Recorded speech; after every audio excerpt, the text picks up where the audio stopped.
आज का हमारा टॉपिक शुरू होता है एरर्स इन वीबीए। जैसा आप सबको पता है कि वीबीए एक प्रोग्रामिंग लैंग्वेज है और जो भी प्रोग्रामिंग लैंग्वेज होती हैं उनमें एरर्स आने स्वाभाविक है, आएंगे ही आएंगे। तो आज की क्लास में हम सीखने वाले हैं कि वीबीए में किस तरह के एरर आते हैं और उनको कैसे हैंडल किया जाता है। वीबीए में आमतौर पर दो तरह के एरर आपको देखने को मिलेंगे। मैं अपने सिंपल भाषा में अगर आपको समझाऊं, दो तरह के एरर क्यों मिलते हैं। एक एरर वो होते हैं जो हमारी यानी डेवलपर की गलती से आते हैं, ठीक है, जिसमें हमारा हाथ होता है, हम गलती करेंगे तो वो एरर आता है। ओके। एक एरर वो होता है जो क्लाइंट की गलती से आता है। आप एप्लीकेशन कितना भी सही कर लीजिए, क्लाइंट अगर उसको ढंग से नहीं चलाएगा, अगर क्लाइंट अनाड़ी होगा, उसको चलाना नहीं आता होगा, तो भी एरर आ जाएगा। समझ में आ गया? तो दो ही तरह के एरर होते हैं और ये दोनों तरह के एरर ना केवल वीबीए में होते हैं, ऑलमोस्ट हर भाषा में होते हैं। आप कोई भी भाषा पढ़िए। टेक्निकली इनको क्या नाम दिए गए हैं? पहला एरर दिया गया कंपाइल टाइम एरर, और इस एरर के आने के पीछे की वजह हम लोग होते हैं यानी डेवलपर होते हैं। ये एरर आता है जब भी आप किसी कोड में कोई सिंटैक्स मिस्टेक कर दो। सिंटैक्स मिस्टेक कौन करेगा? हम लोग करेंगे।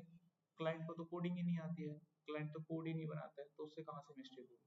सॉफ्टवेयर आप लोग बनाओगे, एप्लीकेशन आप बनाओगे, तो सिंटैक्स में गड़बड़ आप लोगों से हो सकता है।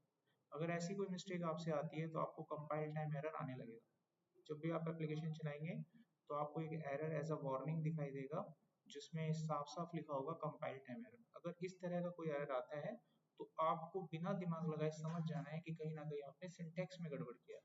आप अपने डॉक्यूमेंटेशन कोड को ध्यान से पढ़ें तो आपको कहीं दिख जाएगा कि सिंटैक्स सिंटैक्स समझते हो, लिखने का तरीका, ठीक है, उसमें गड़बड़ किया। और जब आपका ये एरर आता है तो बकायदा ये बताता भी है कि किस लाइन में गलती है, ये बताता भी, आपको गाइड भी करता है। तो चलिए इसका प्रैक्टिकल देख लेते हैं।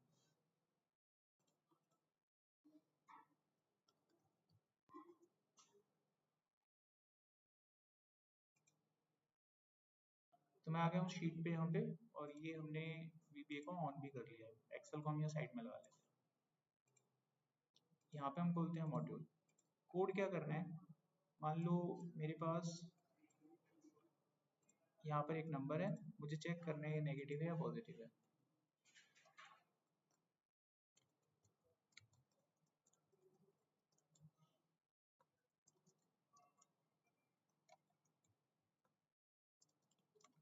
ओके, इतना कर दिया आपने, और इतना करने के बाद आपने कोड को रन कर दिया, एरर आ जाएगा।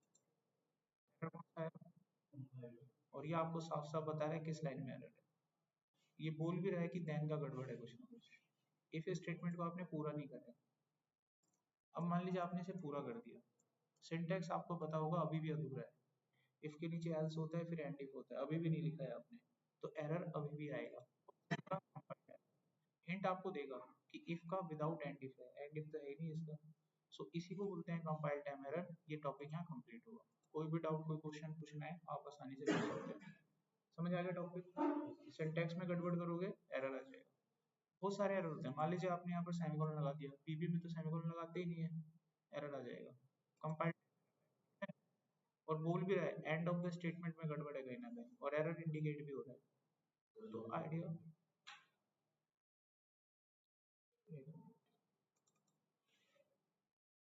तो यहाँ देखिए एरर बोल भी रहा है कंपाइल टाइम एरर है, एंड ऑफ द स्टेटमेंट में गड़बड़ है। हिंट भी दे रहा है आपको यहाँ पे, लाल हो गया ना लाइन, तो इस स्टेटमेंट के एंड में गड़बड़ है कहीं ना कहीं। आपको आइडिया लग जाएगा कि सेमीकोलन इसमें आता ही नहीं, ठीक है। तो इसी को कंपाइल टाइम एरर बोलते हैं। पहला टॉपिक आपका खत्म होता है। अब आ जाइए दूसरे टॉपिक पे, उसको बोलते हैं run time error. Run time error कब आता है? जब आप अपने कोड को रन करते हो, अभी भी रन ही किया था।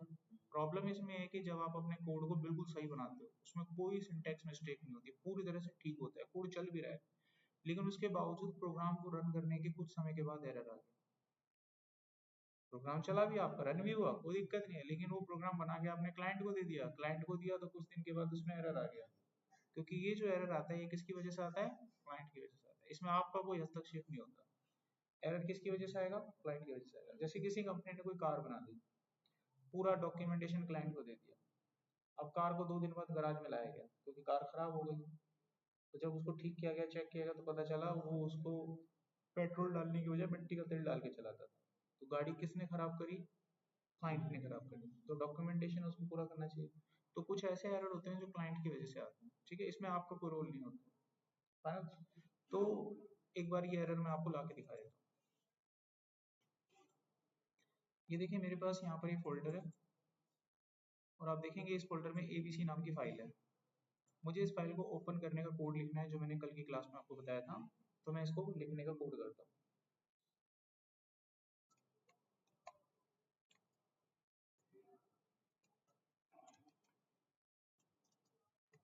ऐसे ही बताया था कल आपको मैंने कोड।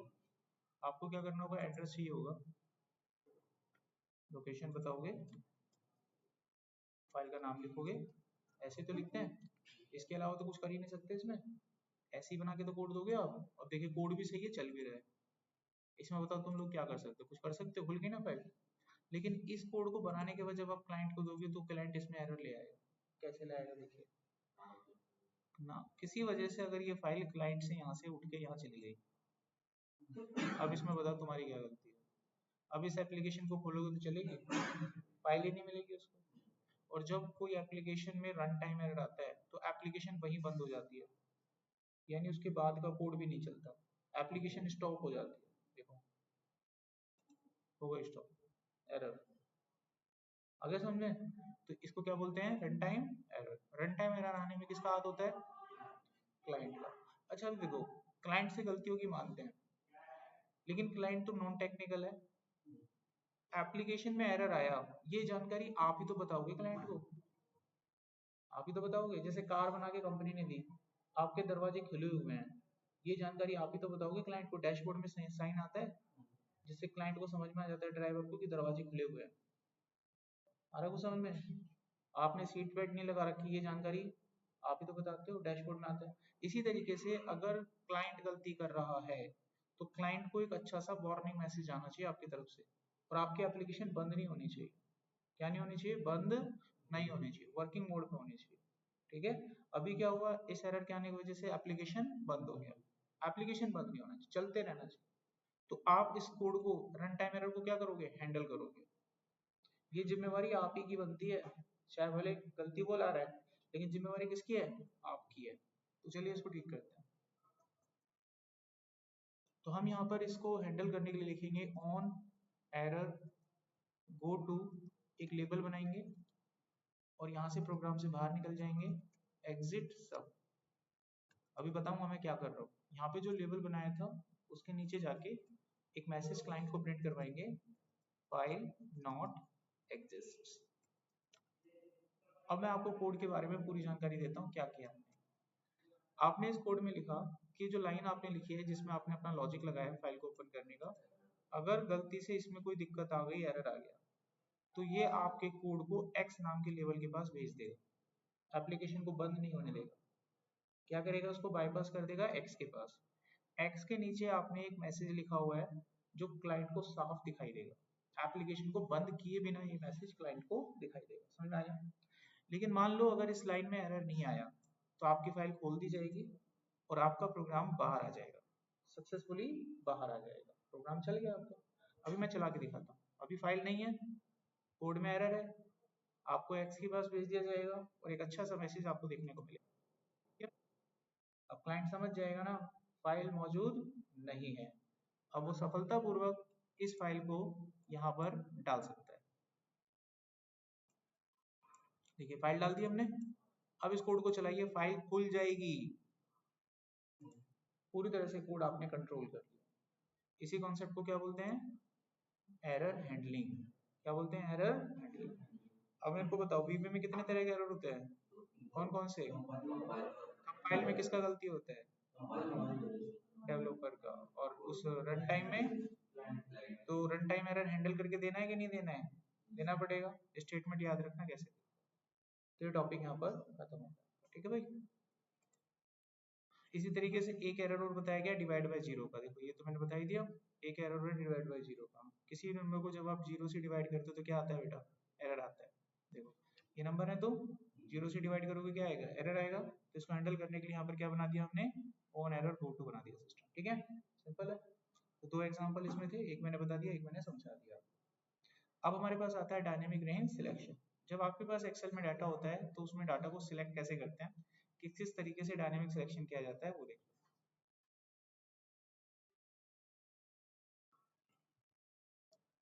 किसी ने आपको बोल दिया कि यहाँ से लेके नीचे तक का डाटा सिलेक्ट करो, तो आप सभी को एक कोड आता है इसका कि आप कैसे करते हो सिलेक्ट। देखो हाँ हाँ, ये लिखोगे ना आप लोग A1 से लेकर A12, ये तरीका गलत होता है। ये तरीका गलत क्यों है? कल को अगर ऐसे हो जाए तो क्या ये 15 तक करेगा सिलेक्ट? ये तो 12 तक ही चलेगा। तो ये डायनेमिक कहाँ है? डायनेमिक किसको बोलते हैं? आप लोग एक्सेल में नहीं करते हो, पॉइंटर रखते हो, कंट्रोल शिफ्ट को होल्ड करके डाउन की दबाते हो, ये होता है डायनेमिक सिलेक्शन। एक पूरी रो या फिर एक पूरी कॉलम कैसे सिलेक्ट करते हैं ऐसे, अरे को समझे? तो ये डायनेमिक सिलेक्शन ऐसे नहीं होगा। कैसे करना है? देखो आपको क्या करना है, रेंज को सिलेक्ट करना है, ये तो बात क्लियर है। रेंज बनेगी एक साथ पूरी लाइन, ये रेंज ही तो होती है, क्या कहलाती है? रेंज कहलाती है। या फिर इधर लो आप, ये भी रेंज कहलाती है, करेक्ट।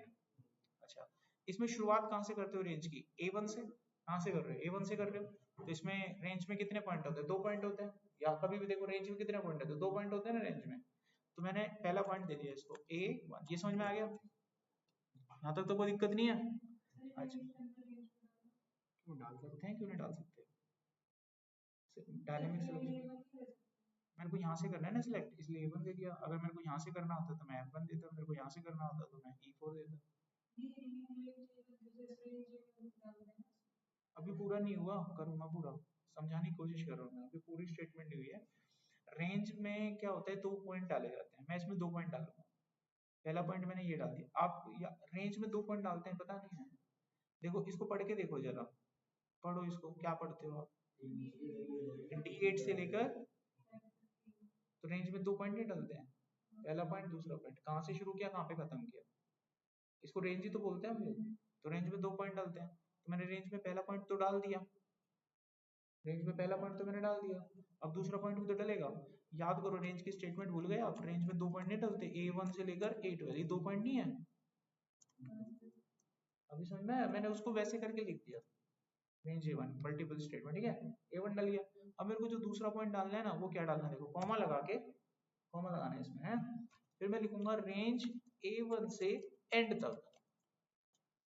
अब स्टेटमेंट समझिए, मैंने कहाँ से शुरू किया रेंज को? A1 से, और उसका क्या बोला, कहाँ तक जाना है इसको? दूसरा पॉइंट क्या बताया? एंड। अब एंड नीचे की तरफ कि राइट की साइड, ये वो डिसाइड करना है। एंड तो कहीं भी हो सकता है, नीचे भी हो सकता है, राइट भी हो सकता है। तो मैं यहाँ इसके, अब आप बताओ कहाँ जाना है, नीचे जाना है कि राइट जाना है? तो मैं लिखूंगा एक्सेल डाउन, ऐसे होता है। अब ये डायनेमिक सिलेक्शन है। अब ये क्या करेगा? रेंज के 2 पॉइंट सिलेक्ट करेगा, पहला पॉइंट A1, दूसरा पॉइंट नीचे डाउन तक, दूसरा पॉइंट क्या बनाएगा? नीचे डाउन तक, ऐसे, ठीक है। अभी रन कर रहे हैं, देखो पूरा सिलेक्ट हो जाएगा, क्लिक। अब देखो इसके नीचे कितना ही डाटा होता, कोई फर्क नहीं पड़ता, मैं दोबारा करके दिखाता हूँ। समझ में आया डायनेमिक सिलेक्शन? अगर इसको राइट साइड करना होता, राइट साइड, तो बताओ क्या लिखते हैं? Excel to right.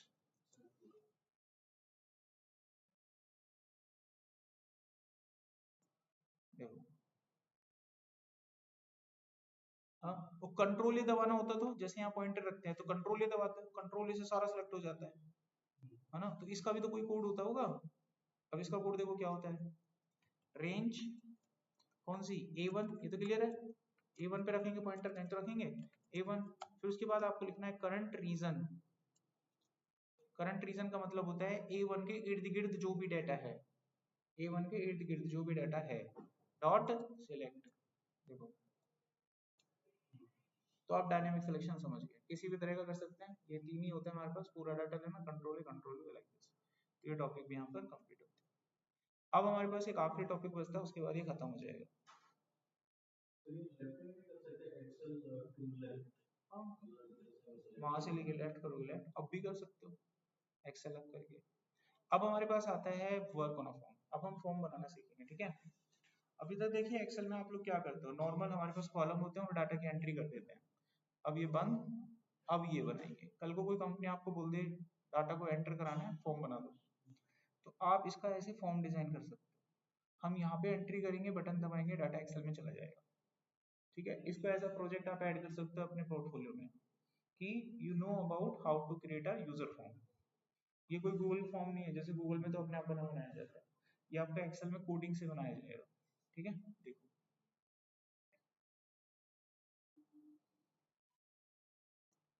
तो यहाँ पर मैं कुछ कॉलम्स ले लेता हूँ, जैसे कि name, email ID, date of birth, gender.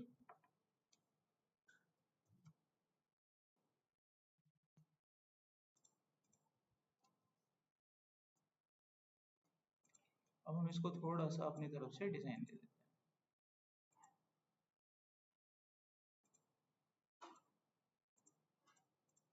ठीक है, अब मैं चाहता हूँ कि इसमें जब भी हम कोई एंट्री करें, जब भी हम इसमें कोई एंट्री करें नीचे आती चली जाए, एक फॉर्म बना ले हमारे पास। अब मैं फॉर्म कैसे बनाऊंगा, देखो इंसर्ट में जाएंगे, यूजर फॉर्म। ठीक है, ये देखो फॉर्म आ गया। फॉर्म का नाम बदलेंगे, राइट क्लिक करके प्रॉपर्टी, कैप्शन में चले जाना। यहाँ पे मैंने फॉर्म का नाम रख दिया, जैसे कंपनी का नाम रख दिया लेटर, लिख दिया। अब मैं फॉर्म का टाइटल बनाऊंगा, तो एक कंट्रोल होगा, लेबल है, लेके डाल दो, कुछ भी लिखनी है फॉर्म पे ऐसे। इसके फॉन्ट पे जाओ, यहाँ पे फॉन्ट को अपने हिसाब से छोटा बड़ा सेट कर लो। ठीक है, अच्छा फॉन्ट का कलर यहाँ से चेंज कर लो अगर आपको चाहिए तो। ठीक है, इसके अंदर कुछ लिखना है, कैप्शन में जाएगा, जैसे मैंने यहाँ लिख दिया स्टूडेंट रजिस्ट्रेशन फॉर्म, ये हमने लिख के छोड़ दिया। अब इसको बड़ा कर लो।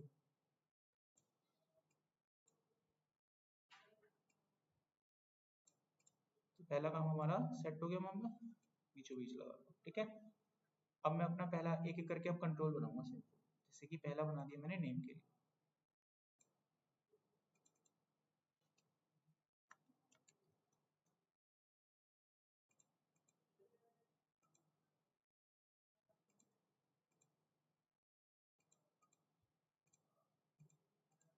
आ गया। अब इसके सामने एक कंट्रोल बनाएंगे, टेक्स्ट बॉक्स।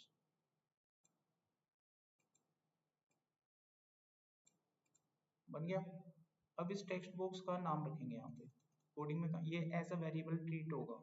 जब भी मुझे इसमें से वैल्यू उठानी होगी तो मैं इसको नाम दूंगा, तभी वैल्यू उठा पाऊंगा।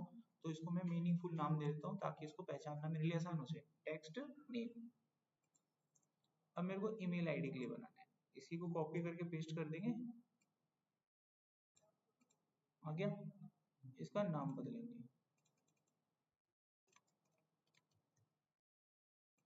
इसका नाम बदलेंगे।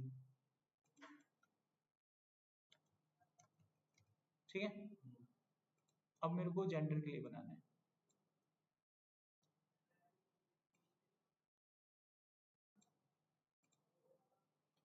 Okay done. अब यहाँ पे नाम बदलेंगे इसका, जेंडर।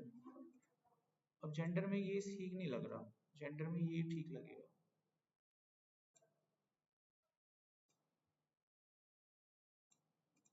रेडियो बटन ठीक लगेंगे, इसको सिलेक्ट करेंगे, इसको नाम दूंगा रेडियो बटन मेल। इसके कैप्शन में लिखेंगे मेल।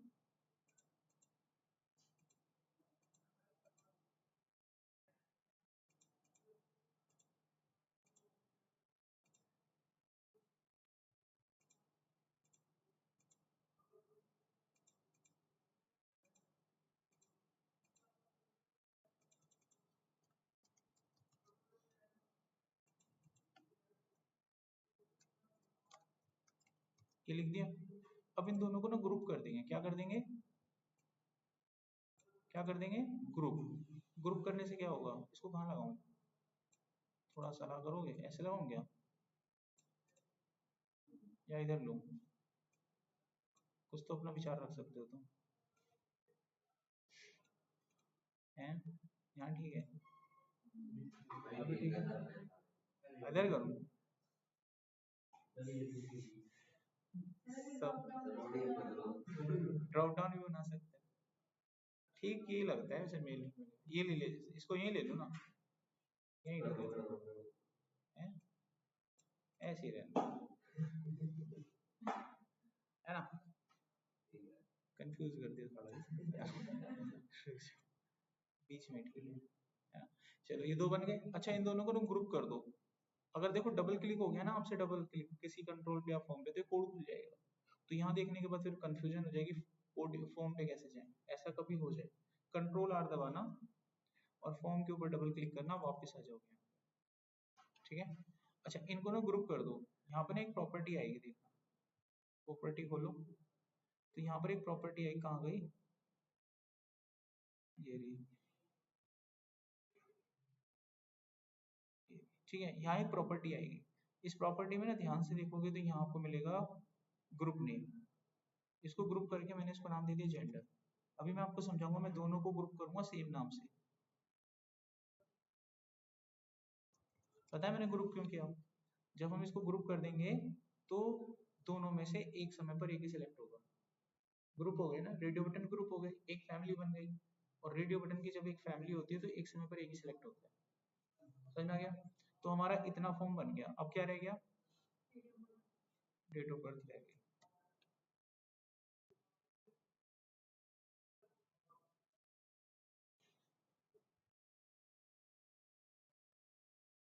देख लेना गैप बराबर बराबर होना चाहिए। हो गया क्या बराबर? लग नहीं रहा।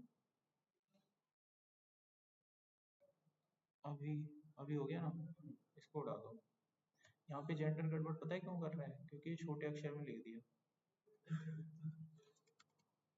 अभी मैच कर जाएगा डाटा। हो गया? गैप मुझे बराबर, बराबर लग रहा है तुमको? बीच में गैप बराबर हो गया ना। अच्छा यहाँ पे पता है क्या करो, यहाँ पे ना ड्रॉप डाउन लिस्ट ले लेते हैं। इसमें हम क्या करेंगे, तारीख डाल देंगे 1 से 31 के दिन, ठीक है। अच्छा एक ड्रॉप डाउन ले लेते हैं, इसमें हम महीने डाल देंगे, जनवरी फरवरी, वो सिलेक्ट कर लेगा बस। और इसके अंदर हम ईयर डाल सकते हैं। तो हमारे तीनों कंट्रोल यहाँ पे बन के तैयार हो गए। इनके नाम देंगे अब, कॉम्बो बॉक्स डे, इसको कॉम्बो बॉक्स बोलते हैं, combo box month, combo box year. अब हमको ना बटन बनाने हैं खाली, ये बटन ले लिए। तो दो बटन बनाने पड़ेंगे। एक बटन होगा सबमिट के नाम से, और एक बटन होगा रीसेट। इनको थोड़ा सा डिजाइन विजाइन दे देंगे, इसका नाम भी रखना पड़ेगा, कोडिंग में काम आएगा, सबमिट बटन। अब मैं इसको यहाँ पे फॉन्ट वॉन्ट चेंज करूँगा, और इसको बैक कलर थोड़ा अलग देंगे थीम के अकॉर्डिंग।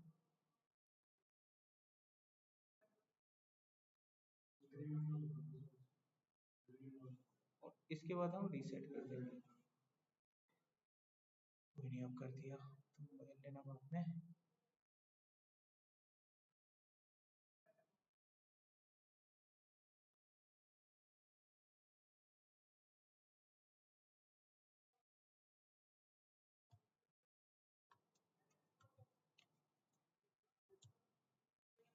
अब क्या बच गया? और तो दे दिया था, कुछ कमी लग रही है बैक कलर की। कर तो दिया, होल्ड हो ही नहीं रहा। करा तो है होल्ड, फिर से करूँ? फॉन्ट ये बोल्ड तो करा है, साइज का फर्क होगा, बोल्ड तो करा है, ठीक है ना। हो गया, चलो रीसेट करके ऐसे छोड़ दिया। इस पे येलो कलर ठीक लगेगा।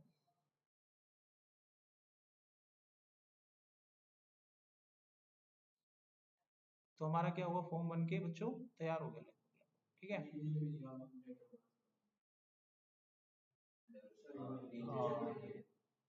यहाँ पे DOB कर दो, अभी बन गया पूरा सेट मामला। अच्छा अभी पता है एक दिक्कत क्या है, खाली है इनमें, डेट तो है ही नहीं। देखो रन करके देखो, फॉर्म की फीलिंग आएगी, फॉर्म खुल गया लेकिन ये खाली है। अब इनमें डाटा कैसे डालते हैं, तो मैं आपकी जानकारी के लिए बता दूं। जब आप किसी फॉर्म को रन करते हो, तो फॉर्म के रन होने से पहले फॉर्म का एक इवेंट होता है इनिशियलाइज करके, बैक एंड प्रोसेस बोलते हैं उसको, तो वो चीज़ सबसे पहले चलती है। तो वो हमें कहाँ मिलेगी, आप फॉर्म पे डबल क्लिक करो, उसके बाद यहाँ से आपको लेना है इनिशियलाइज। ये वो एरिया होता है जो फॉर्म के रन होने से पहले चलता है। इसका मैं सबूत देता हूँ। मैंने यहाँ पर हाई लिखा, ठीक है। अब मैं आपके सामने फॉर्म पे जा रहा हूँ, जब मैं फॉर्म को चलाऊंगा, फॉर्म के चलने से पहले हाई प्रिंट होगा। तो इस बात को साबित करता है कि फॉर्म के चलने से पहले वो इवेंट चलता है, वो कोड चलता है, ठीक है, सिस्टम के अंदर। तो अब हम क्या करेंगे, उस जगह पर जाकर कोडिंग कर देंगे उस ड्रॉप डाउन में डाटा डालने के लिए। तो क्या होगा, यहाँ से डाटा ड्रॉप डाउन में चला जाएगा, फिर फॉर्म खुलेगा। तो वो कैसे जाएगा, हमारे पास जो कॉम्बो बॉक्स था डे वाला, सबसे पहले हम उसको क्लियर कर लेंगे, फिर एक लूप चलाएंगे जिसमें 1 से 31 तक की गिनती चला देंगे। चल गया। अब हम इन गिनती को उस ब्लॉक में भर देंगे। उसके लिए एक प्रॉपर्टी होती है ऐड आइटम, हो गया। जब आप कोड फायर करोगे तो उसके अंदर 1 से 31 की गिनती चल जाएगी। कोई भी डेटा आप सिलेक्ट कर सकते हैं, ठीक है। सिलेक्ट नहीं करना होता तो टाइप करो, आप अपने आप आता है ना, उसमें उठा लेगा, टाइप करना है खाली। अच्छा, उसके बाद ऐसा ही सेम तरीका आप किस में लगाएंगे, ईयर के साथ लगाएंगे। यहाँ पर इसीलिए देखो कंट्रोल के नाम इसलिए रखते हैं ताकि पहचान करना आसान हो जाए। और ईयर हम चला देंगे 1990 से लेकर 2010 तक। ईयर भी क्या हो गए बच्चों, ऐड हो गए। अब हमें मंथ चलाने हैं, मंथ होते हैं 12, तो 1 से 12 लिख देंगे, तो मंथ भी ऐड हो जाएगी। ये देखिए सारा डाटा यहाँ आ गया। अगर मैं डालता हूँ तीसरा महीना, 12 तारीख और ईयर, देखो सब कुछ है, डोंट वरी। अब मेरे को ये बताओ, मंथ आपको नंबर में चाहिए कि टेक्स्ट में लाऊं, जनवरी फरवरी करके। टेक्स्ट में लाऊं, वो डिपेंड करता है मंथ में नंबर में लेने की टेक्स्ट में लेने, दोनों में होते हैं। टेक्स्ट में लाने, देखो टेक्स्ट में लाने के लिए आपको एक कॉन्सेप्ट सीखना पड़ेगा, उस कॉन्सेप्ट का नाम है एरे। एरे एक ऐसा कॉन्सेप्ट होता है, देखो अभी प्रॉब्लम कहाँ पर आएगा, हमको 12 महीने, ऐसी कोई ऑटोमेटिक सीरीज नहीं होती टेक्स्ट की, नंबर की तो होती है 1 to 10, टेक्स्ट की ऑटोमेटिक सीरीज नहीं होती कि राम के बाद श्याम मोहन ऐसे आ जाए। तो मुझे जनवरी फरवरी ऐसे 12 नंबर को 12 वेरिएबल में डालना पड़ेगा। तो मुझे कितने वेरिएबल लेने पड़ेंगे, 12 लेने पड़ेंगे, इससे तो बहुत लंबा कोड हो जाएगा। तो VBA हमको एक कॉन्सेप्ट देता है प्रोग्रामिंग में जिसका नाम होता है एरे। एरे ये कहता है कि एक वेरिएबल में मल्टीपल नेम एक साथ डाल सकते हो, यानी मल्टीपल वैल्यूज एक वेरिएबल में डाली जा सकती हैं। उस कॉन्सेप्ट को क्या बोलते हैं, एरे, ठीक है। जैसे मेरे पास स्टूडेंट की लिस्ट है, तो मैंने एक वेरिएबल बना दिया लिस्ट ऑफ द स्टूडेंट्स, उसमें सारे स्टूडेंट्स डाल सकता हूँ एक साथ, 100, 1000, 1 लाख, 2 करोड़, जितना आप चाहो। तो एक वेरिएबल में मल्टीपल नेम डाले जा सकते हैं। ऐसा ही मैं कॉन्सेप्ट यहाँ यूज करूंगा। मैं यहाँ पर एक वेरिएबल लूंगा m, इसको एरे की तरह ट्रीट करूंगा, और इसमें जितना भी डाटा डालना है एक साथ डाल दूंगा, जैसे जनवरी फरवरी, समझ गए बात मेरा।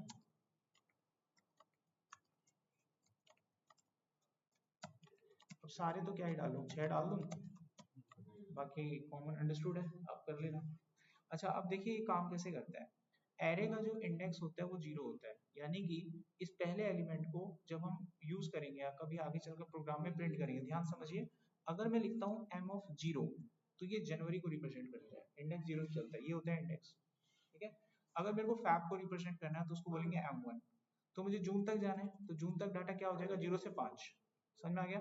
तो मेरा जो लूप चलेगा वो कहाँ से कहाँ तक चलेगा, 0 से 5 तक चलेगा इस बार। और यहाँ पर जब मैं डाटा ऐड करूंगा तो यहाँ पर मैं m of i नहीं लिख दूं, देखो समझो आप, m0, m1, m2, m3, m4, m5, हो गया ना सेटअप। अभी आप रन करोगे तो आपका मामला सेटअप हो चुका है। तो इतना बन गया। अब हम क्या चाहते हैं कि गलती से जब हमने फॉर्म में कोई एंट्री कर दी, देखो एक समय पर एक सिलेक्ट होगा, ये भी क्लियर हो गया। अगर जब हमने गलती से, ये ना बीच में अच्छा नहीं लगा वैसे, लेकिन देख लेना, तो हमने अगर गलती से इसमें कोई वैल्यू डाल दी अगर हमने गलती से कोई वैल्यू इसमें डाल दी तो क्या करना होगा हम लोगों को, इसको रीसेट करना होगा। मान लीजिए हमको ये फॉर्म चलाना ही नहीं है तो हम क्या करेंगे, रीसेट करेंगे ना, शुरू से नए सिरे से डालने के लिए। तो इसको रीसेट कैसे करते हैं, इस पे कोड करना है, डबल टैप करो, कोडिंग खुल गया, इसका नाम से पता भी चल जाएगा गलत जगह नहीं है। अब हम लोगों को रीसेट करने के लिए कोडिंग में डालना है टेक्स्ट नेम, जो हमारा पहला कंट्रोल था, उसके अंदर जो भी आप डालते हैं उसको टेक्स्ट वैल्यू बोलते हैं, उसकी वैल्यू को ब्लैंक कर दो। साफ हो गया मामला। टेक्स्ट ईमेल, इसकी भी ब्लैंक कर दो। अब रेडियो बटन को कैसे ब्लैंक करें? देखिए जब भी आप किसी रेडियो बटन पर क्लिक करते हैं तो उसकी जो वैल्यू होती है वो ट्रू सेट हो जाती है। तो अब हमको ये नहीं पता कि कौन सा रेडियो बटन सिलेक्टेड है, तो हम दोनों की वैल्यू को फॉल्स कर देंगे, तो दोनों ही अपने आप पढ़ जाएंगे कोई भी हो। तो उसके लिए आप लिखेंगे कंट्रोल का नाम और इसकी वैल्यू को फॉल्स। ये भी सेट हो गया मामला। तो रेडियो बटन भी सेट हो गए। अब ड्रॉप डाउन को सेट करना है। ड्रॉप डाउन को कैसे सेट करना है? पहले तो जो उसमें डाटा डाल रखा था उसको क्लियर करना है, फिर दोबारा नए सिरे से भरना पड़ेगा। तो ये कोड ना करके नीचे देखिए, ये कोड हमने यहाँ कर तो रखा है, क्लियर फिर भर दिया, ईयर क्लियर किया फिर भर दिया, मंथ क्लियर किया फिर भर दिया। तो कोड है ना, कॉपी करो और यहाँ पे डालो, तो हमारा रीसेट का कोड कंप्लीट हो जाता है। अभी आप चला के देखिए आपका फॉर्म रीसेट होता है या नहीं होता है।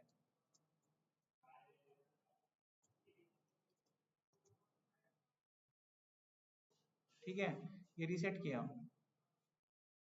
पूरा फॉर्म रीसेट हो गया, सारा डाटा अभी भी मौजूद है, चला सकते हैं। रीसेट समझ में आ गया। अब एक आखिरी कोड यहाँ पर रहता है, और बटन दबा के डाटा आना चाहिए बस, एक्सेल में यहाँ पे आना चाहिए। करेक्ट, स्टार्ट करते हैं। अब जो जो लाइनें मैं लिखूंगा उसको लिखता रहूंगा डॉक्यूमेंटेड करके। तो सबसे पहला काम हम करते हैं, कुछ वेरिएबल बनाएंगे जिनका इस्तेमाल करेंगे फॉर्म से वैल्यू उठाकर स्टोर करने के लिए। फॉर्म में जो डाटा आपने डाला है उसको उठाने का काम करेंगे, यानी कि get data from the form. ठीक है, तो मैंने कुछ बना लिए variable, name, email, date of birth, gender. Name के अंदर वैल्यू डाली, ठीक है, ईमेल के अंदर वैल्यू डाली, डेट ऑफ बर्थ के अंदर वैल्यू उठाई, सीबी डे का टेक्स्ट, डे आ गया और बीच में हाइफन ऐड कर दिया ऐसे, फिर मंथ उठा लिया, फिर हाइफन ऐड कर दिया, समझ रहे हो ना, एक एक तारीख के बाद बीच में स्लैश ऐड हो रहा है, और यहाँ पर लास्ट में ईयर का टेक्स्ट, ये भी कंप्लीट हो गया। अब पंगा वहीं अटका रेडियो बटन में। अब हमको ये तो नहीं पता कौन सा सिलेक्टेड है, लेकिन हमको लॉजिक पता है कि जो सिलेक्टेड होता है उसकी वैल्यू ट्रू हो जाती है। इस लॉजिक का फायदा उठाएंगे। If radio button male dot value is equal to true, इसका मतलब मेल वाला बटन सिलेक्टेड है, तो हम जेंडर नाम के वेरिएबल में मेल को ले लेंगे। अगर ऐसा नहीं है तो एक तो सिलेक्टेड होता ही है, या तो फीमेल होगा, फिर उल्टा पार्ट कर देंगे। तो हमारा डाटा हमारे पास आ चुका है। अब आप फॉर्म में जो भी डालेंगे वो डाटा आपके पास वेरिएबल में सुरक्षित है। इतना समझ में आ गया। अब जब डाटा आपने उठा लिया तो क्लाइंट को एक मैसेज दे दो, ताकि क्लाइंट को तसल्ली हो जाए कि डाटा उठा लिया।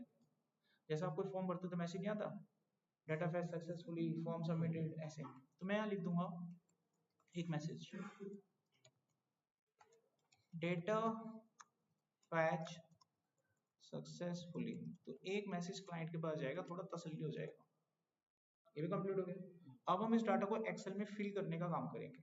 Now fill this data in Excel. ठीक है, देखो कैसे करेंगे। सेल दूसरी रो का पहला कॉलम, उसमें नेम, समझ गए। दूसरी रो का दूसरा कॉलम, ये भी सेट हो गया मामला। दूसरी रो का तीसरा कॉलम, ये भी गया। और दूसरी रो का चौथा कॉलम, तो भाई ये भी गया। समझ गए मामला, सारा सेट हो गया। अब हम सारे कॉलम को ऑटो फिट करेंगे। कोई डाटा छोटा बड़ा होगा तो कॉलम ऑटो फिट हो जाएंगे। ऑटो फिट डेटा कैसे करना है? जो रेंज है हमारे पास वो ए से डी की बनेगी। इसके अंदर जितने भी कॉलम्स होंगे उनको ऑटो फिट करना हमारी जिम्मेवारी बनती है। ऑटो फिट हो गया। अब उसके बाद फॉर्म को रीसेट करोगे ना, एकदम ब्लैंक आ जाना चाहिए ना फॉर्म, तो अब हम यहाँ पर फॉर्म को कर देंगे रीसेट। रीसेट करने के लिए एक भी कोडिंग नहीं करनी है, ऑलरेडी कर रखी है, कॉपी करके ले आओ। यही तो है, यही है ना, समझ गए। ये मैंने कॉपी किया और रीसेट करने का कोड मैंने यहाँ पर डाल दिया। अच्छा देखो, जब हम डॉक्यूमेंटेड करके किसी चीज को बनाते हैं तो समझना आसान हो जाता है, इसके लिए कमिट बनते हैं। अब मैं डॉक्यूमेंट करके बना रहा हूँ ना चीजों को, नीचे मैंने कोड क्यों लिखा है, नीचे मैंने कोड क्यों लिखा है, तो समझ में आता है, इसी को बोलते हैं कमिट्स। अब भाई हमारा फॉर्म रेडी टू वर्क है। अब आपकी इच्छा, जो मर्जी डालो। अब मैं आपको कोड एक बार चला के दिखा देता हूँ। ये बटन दबाने खाली, ये फॉर्म खुल चुका है। अब आप एक एंट्री करके देख लीजिए।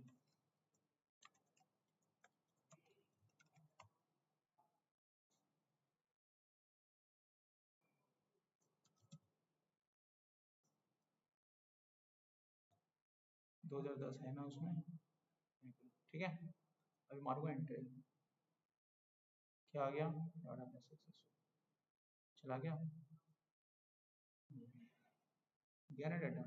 अब देखो इसमें क्या गलती है, इसमें एक गलती ये है कि अगर मैं दूसरी बार रिपोर्ट डालूंगा तो वो यहाँ ही जाएगा, नीचे नहीं जाएगा, क्योंकि हमने वहां पर रो नंबर फिक्स किया हुआ है 2, अगर आप देख पाए तो, दिख रहा है आपको, यानी अगली एंट्री भी यहीं जाएगी, नीचे नहीं जाएगी। नीचे जाने के लिए मेरे को कुछ सोचना होगा।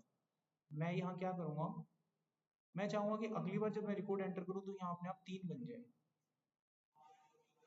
3 बन जाए ना। तो मैं इसके लिए क्या लॉजिक लगाऊंगा, मैं एक वेरिएबल लूंगा, एक्सेल के अंदर एक फंक्शन होता है काउंट डाउन, उसको उठा लेंगे हम यहाँ पे,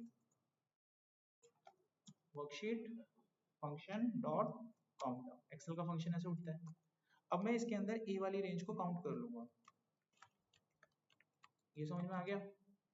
जब मैं ए वाली रेंज को यहाँ पे काउंट करूंगा तो इसका उत्तर 2 आएगा, ये समझ में आ रही बात, 2 आएगा ना। काउंटर लगाएंगे, ए के ऊपर लगाएंगे तो जो नॉन ब्लैंक सेल होते हैं वो काउंट हो जाते हैं, तो नॉन ब्लैंक सेल ए वाली रेंज में 2 है, तो इसका उत्तर 2 आएगा। अब मैं इसमें प्लस का 1 कर दूंगा तो कितना बन गया बेटा, 3 बन गया। अब जो भी वेरिएबल है रो नाम का उसको यहाँ पे पास कर देंगे, तो रो की वैल्यू कितनी आ गई, अब यहाँ 3 आ गई। अब आप बेफिक्र रहिए, आपका डाटा तीसरी रो में ही जाएगा।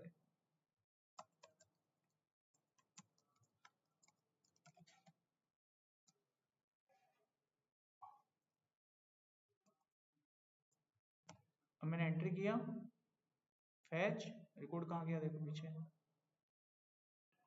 अब अगला रिकॉर्ड डालिए, चौथी रो में जाएगा, क्यों जाएगा इसके पीछे की कहानी समझ लीजिए। काउंट करेगा, 3 बनेगा, 3 जमा 1 4 बना, तो रो की वैल्यू 4 गई ना। अगली एंट्री करके देखो,